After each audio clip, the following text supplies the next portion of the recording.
I'm gonna record this and hope that there's no fan sound underneath. It'll be a great concentration practice. So, I wanted to share a very beautiful and super simple, gentle breathing practice.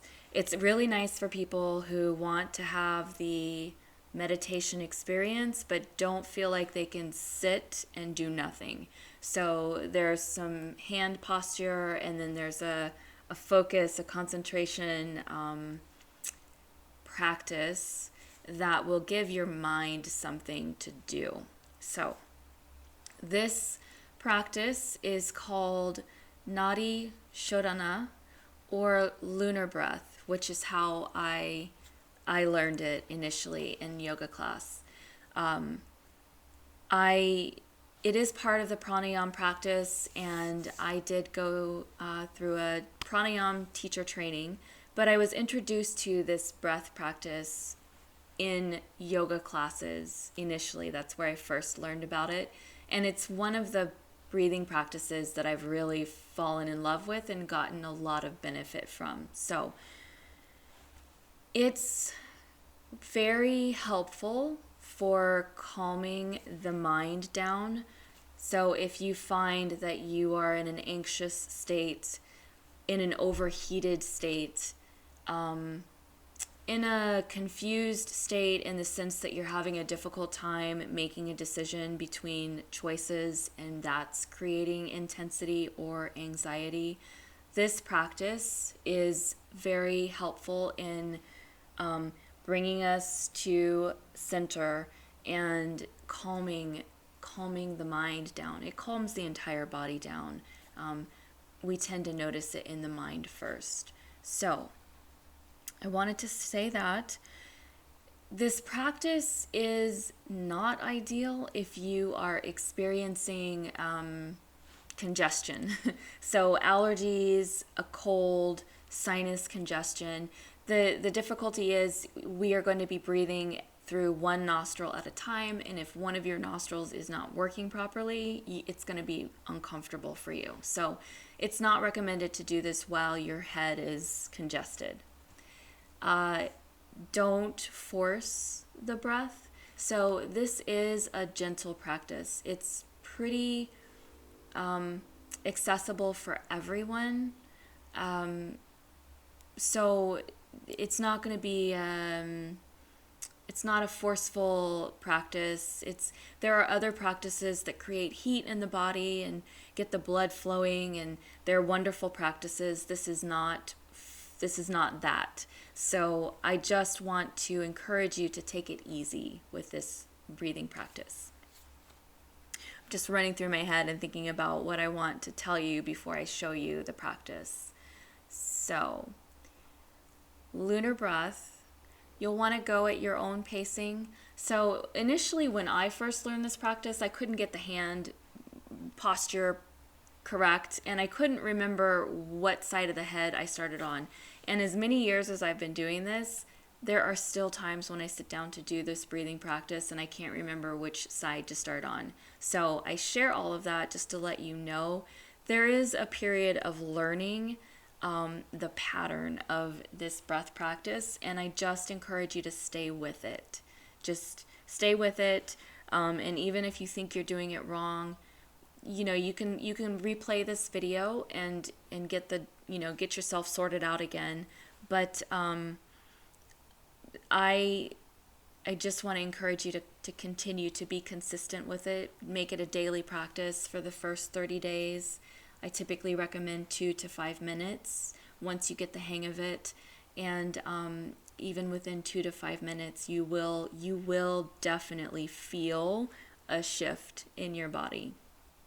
So we'll go ahead and talk about the hands. Okay, so this is what I would like to say. The mudras, there are reasons why there are certain hand postures that we do with certain meditation practices. And mudras are the positions that you might put your hand in. I grew up with this mudra, and I know there are others of you out there. I don't know that this is an actual, I've never seen this as a yoga mudra, but those of us who know what this is know what this mudra is. The mudra for the lunar breath, you're just going to keep those fingers separated and you're going to drop the index and middle finger to your palm. And then your thumb and these fingers are going to seal the nostril.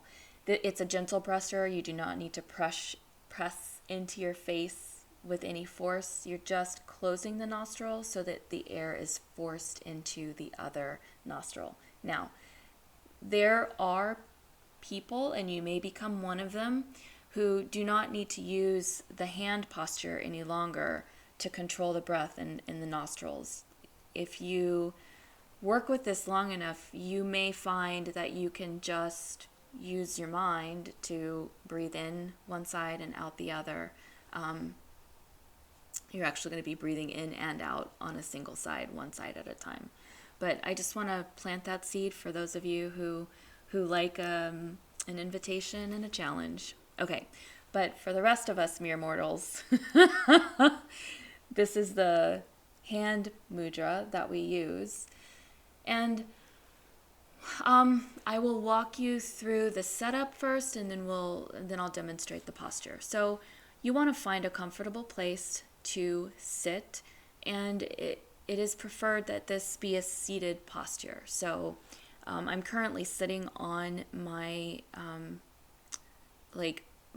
on my knees, I guess is what I would say. I'm like, my legs are tucked under, and I'm sitting on my feet and my knees rather than a cross-legged position. You can sit in cross-legged, you can sit with your legs folded out or straightened out in front of you.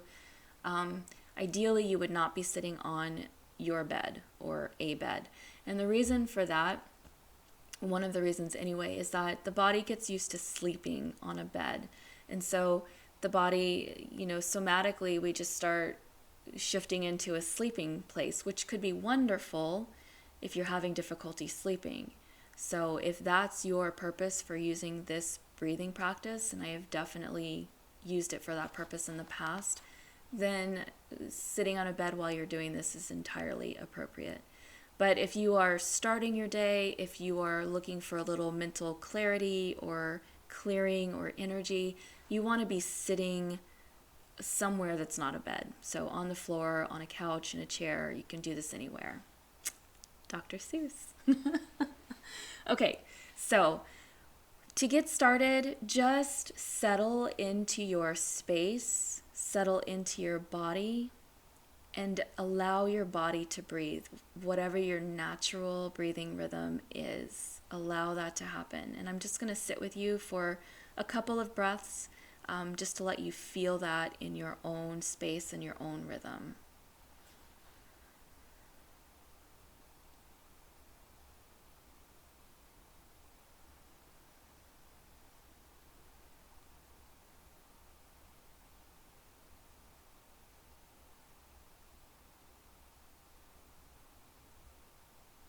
It's really nice to start with your natural breath when you're starting a meditation practice or a breathing practice.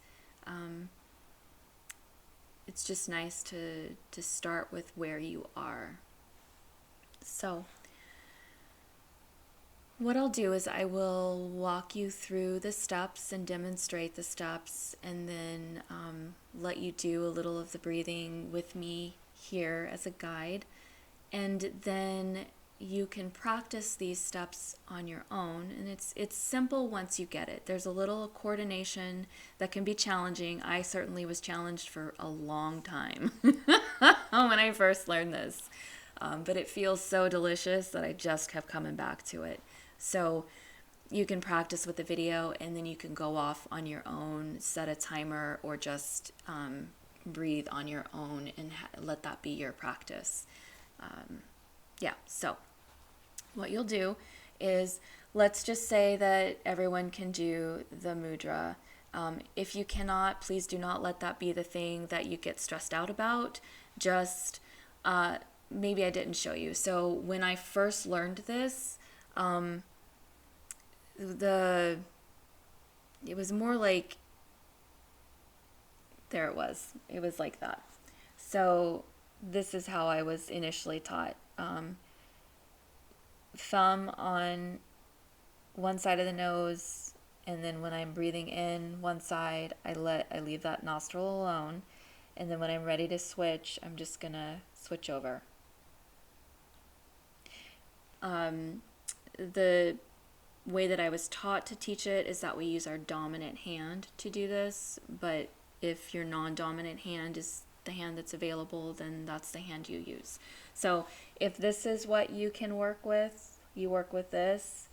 If you're missing digits, you just make it work, however that is for you.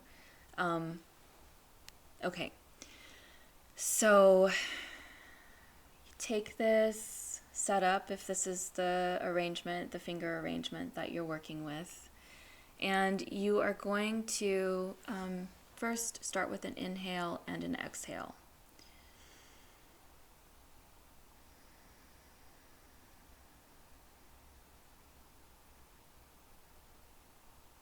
And then you can inhale again.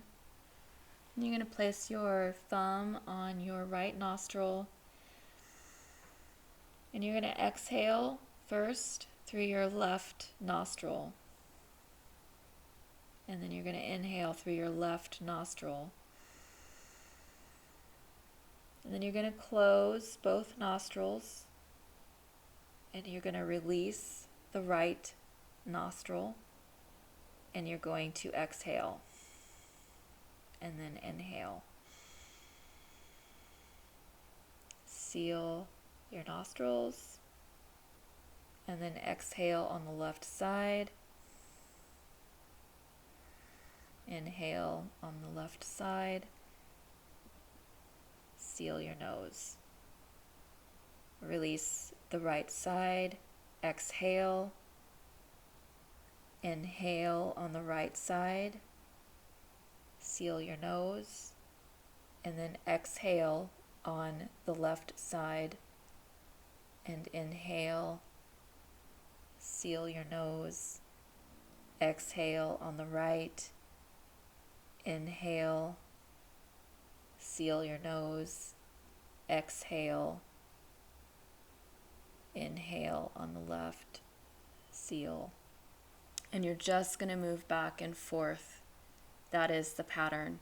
So you'll settle in. You'll breathe in. You'll do your inhale, your exhale, and another inhale. And on that inhale, you'll begin. And we breathe on the left side first. So you're going to seal your right side. You will exhale on the left side, and then you'll draw new air in to start that cycle. So you'll inhale on the left side, you'll seal both sides, and then you will repeat. Exhale on the right, inhale on the right, seal, exhale on the left, inhale on the left, seal, and back and forth and back and forth. And you can end this process on the left side. So in some traditions, the left side of the body is considered the lunar side of the body. So that's one of the ideas that we are working with. This breath is a cooling breath. It cools the body down. It cools the mind down. And another way to say cooling is it relaxes, slows things down, quiets things down. So again, if you need something in the middle of your workday, in the middle of your children tending day, in the middle of any stressful situation, this is a wonderful breath to bring in. And it only takes, once you get the hang of it, and you don't have to spend so much mental energy thinking about, which direction do I go. Once you get that in your body, even a minute of this practice throughout the day can make a huge impact on you. So I know my eyes look a little crazy, when I don't have my glasses on. I just wanted to share that lunar breath practice with you. It is a great way to get into contemplative practices, meditation practices, breath practices. The thing about this is it gives us something to do with our hands and our minds because we're focusing on the breath, and that is one of the reasons why we develop a meditation practice, is to learn how to focus and stay with something long enough to develop a skill or develop patience, or whatever it is we're wanting to develop. We need a certain amount of focus in order to actually build an energy around that thing so that it can become something and be developed into something. So we return our attention back to the breath every time we find ourselves wandering off. And the wandering off is a part of the experience. It's going to happen. When you notice it, just gently bring yourself back, the way that you would correct an animal that you love or a person that you love. We would do it with kindness. So I just want to remind you to practice kindness with yourself as you're learning this new skill. So I'm going to go ahead and close the video. Hopefully that's helpful. It is a simple practice, so keep it simple and return to the instructions as often as you need to get the hand pattern down. Playing with my other mantra or mudra, hand pattern down. And remember, if you're missing a digit, you could even use both hands. You can use the tools that you have access to. Yep. Okay. That's it. That's all I'm going to share for now. Thank you so much. Enjoy.